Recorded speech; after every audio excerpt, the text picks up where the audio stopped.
Monsieur le Président du Burundi et Président en exercice de l'EAC, copie conforme à son Excellence, Monsieur le Président de la République démocratique du Congo, Monsieur le Secrétaire général des Nations Unies, Messieurs les Présidents de la Commission de l'Union européenne, Monsieur le Président du Sénat américain, Monsieur le Président de l'Union africaine, Monsieur le Secrétaire général de la CIRGL. La société civile, forces vives de la province du Nord Kivu et du Sud Kivu, suit minutieusement les péripéties macabres de l'évolution de la guerre meurtrière que le Rwanda a délibérément imposée à la République démocratique du Congo sous le label du M23, dans l'optique de matérialiser son belliqueux plan de balkanisation de la RDC, fort malheureusement avec l'hypocrisie de la communauté internationale dans son ensemble et la distraction avec le gouvernement congolais qui frise directement une complicité tacite. La société civile force vive de la province du Nord et du Sud Kivu note avec totale déception l'ambiguïté avec laquelle les pays de l'EAC et l'Union africaine, à qui le gouvernement de la RDC s'est confié pour la résolution de la crise entre le Rwanda et la République démocratique du Congo, et pour laquelle des engagements fermes ont été pris à travers le mini-sommet des chefs de l'État de Luanda, mais qui ont été foulés aux pieds par les Rwandais comme toujours. Cette ambiguïté et cette trahison des pays de l'EAC contre les Congolais seront pour longtemps un mal dans la sous-région, car elles consacrent déjà la méfiance totale entre certains peuples de pays membres. C'est un mauvais héritage que les pays membres de l'EAC légueront à la région de Grand Lac africain. En interrogeant les annales historiques des conflits armés et guerres à répétition entre la RDC et le Rwanda, tout démontre sans embâche que le Rwanda n'a jamais respecté les accords signés de bonne foi et brille par de mensonges et du chantage sur l'échiquier régional international en brandissant le victimisme et en servant de la fibre ethnico-tribale d'une prétendue menace contre une préfabriquée rwandophonie, tout en pratiquant une seule fine stratégie de talk and fight pour dire parler et combattre. Ce motif évoqué si haut, dans lequel certains esprits naïfs et moins informés au niveau régional, international, a servi de couverture à tous les crimes et massacres odieux commis sur le territoire national de la RDC,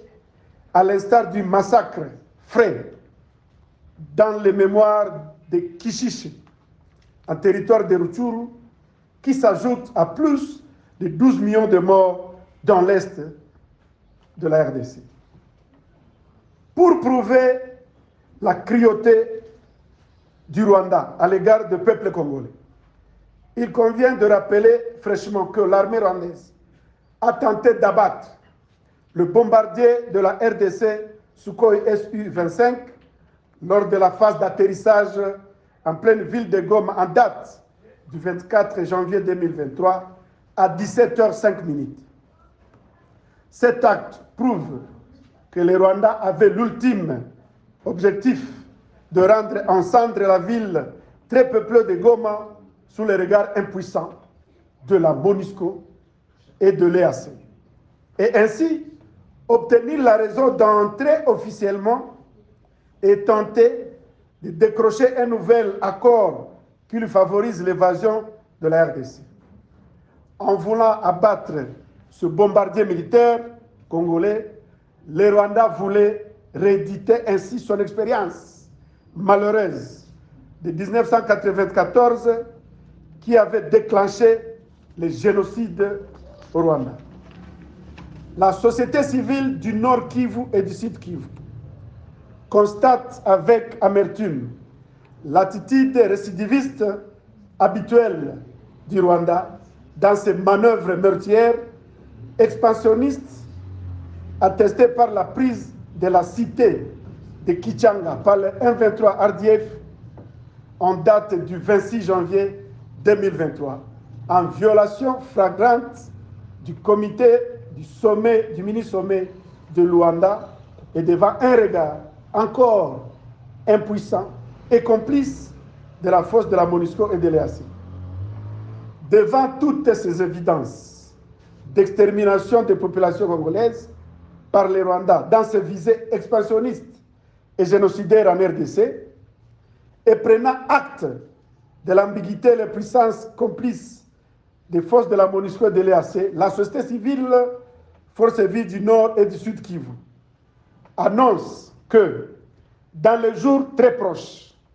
du début du mois de février 2023, nous allons nous prendre en charge conformément à l'article 63 de notre Constitution, en organisant de manière continue une résistance populaire non violente par des manifestations publiques, populaires, devant les représentations des ambassades et des missions et agences des Nations Unies, régionales et représentations du gouvernement congolais et de la région militaire sur toute l'étendue de nos provinces. Les Congolais ne sont pas des sous-hommes, ni des mouches qu'on doit indéfiniment tuer sans que personne ne s'en préoccupe. D'autres actions de masse seront organisées, à savoir des journées villes mortes, peindre le mur de clôture et des maisons le long des grandes artères, sit-in devant les représentations des Nations Unies, des ambassades et des institutions de la République démocratique du Congo, la désobéissance fiscale, la mobilisation de la population pour aller à Rutshuru en vue de libérer notre pays des mains des agresseurs. Si le monde occidental a divisé l'Afrique sans les Africains, nous n'acceptons plus aujourd'hui qu'on divise la RDC, notre pays, sans que nous, quel que soit le prix à payer. Et l'histoire retiendra que les Congolais n'ont jamais attaqué aucun pays dans la sous-région, mais ils sont victimes de leur hospitalité. Au regard de crimes atroces que subissent les populations congolaises du fait du Rwanda en province du Nord Kivu, la société civile Forces Vives recommande aux chefs d'État membres de l'EAC d'ordonner dans l'urgence à la force de l'EAC à lancer des offensives contre M23 RDF. À défaut de le faire, nous nous réservons le droit de chasser tous les militaires de l'EAC sur le sol congolais par nos propres moyens non violents, car l'époque des observateurs et touristes militaires est révolue. À la communauté internationale dans son ensemble, les Nations Unies, les États-Unis d'Amérique, l'Union européenne, l'Union africaine, la SADC, la CIRGL et l'EAC, de condamner et sanctionner sévèrement les Rwandais pour agression avérée de la RDC. À défaut de le faire, nous nous réservons le droit de mobiliser la population congolaise à se défendre contre les Rwandais. Et les conséquences reposeront sur les épaules de la communauté internationale, car étant avertis à maintes reprises, nous sommes fatigués et nous avons aussi droit à la vie, à la paix et à la sécurité. Au gouvernement congolais de prendre les mesures idoines pour ramener la paix et la sécurité dans l'est de la RDC et particulièrement en province martyre du Nord Kivu et de l'Ituri. Fait à Goma le 30 janvier 2023 pour la société civile, Forces vives Nord Kivu et Sud Kivu. Nous allons essayer d'esquisser quelques mots en Swahili pour reprendre ce que nous avons dit en français. Shirika la raia ya jimbo za Kivu za kusini na kaskazini zinafuatilia mambo ya vita na mauaji yenye Rwanda inafanya ndani ya Kongo kupitia M23 juu ya kupenda kugawanya Kongo. Watu wengi wamekimbia vijiji vyao,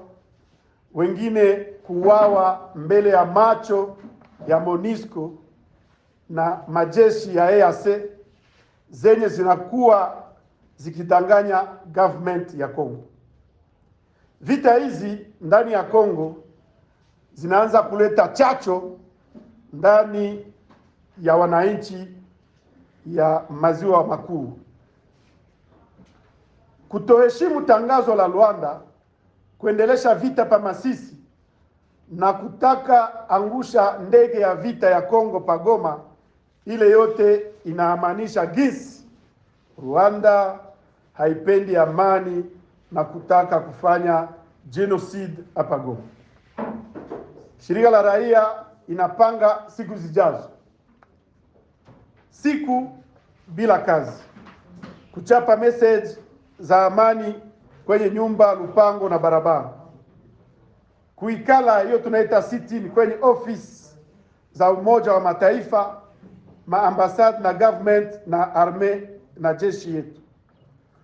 kutolipa kodi, impôt na taxe zingine kwa raia yote, kuita raia kuenda hata mpaka Ruchuru ili tujigomboe. Mbio tunaomba EAC na FARDC kupiga vita na kugomboa miji yote kumikono ya M23, RDF hata na ADF ili watu warudi makwao kwa amani na kuanza kutumika. Vita hii ikaendelea, raia itajipatia ruhusa ya kufukuza jeshi la EAC hapa, na kama vile kipengele ya 63 ya katiba yetu inatupatia nguvu. Asante sana.